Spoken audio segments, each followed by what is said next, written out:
होली जहाकू रंगर पर्व कुहाଯାଏ।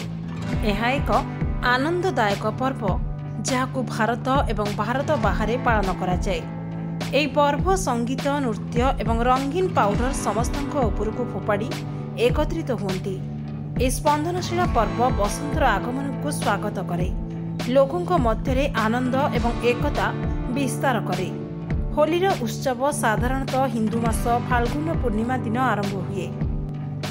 Gregorian calendar अनुसार फाल्गुन रे होली पालन करा जाए, जहाँ साधारणतः मार्च मासरे पड़ी थाए।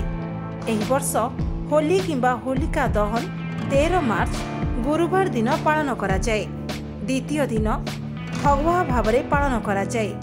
होली समस्त लोकों को एकाठी करिथाए एवं जाति धर्म एवं सामाजिक स्थितिर प्रतिबंधक को दूर करिथाए।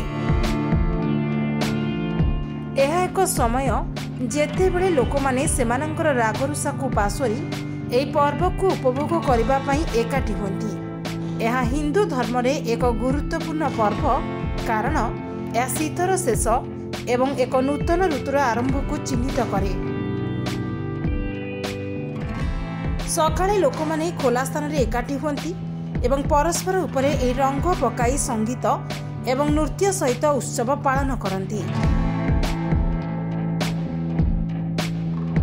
विभिन्न प्रकार खेल खेली पारंपरिक सुस्वादु खाद्य खुआखुई हुई एही पर्व पालन करिथांती। Bureau report DNK live.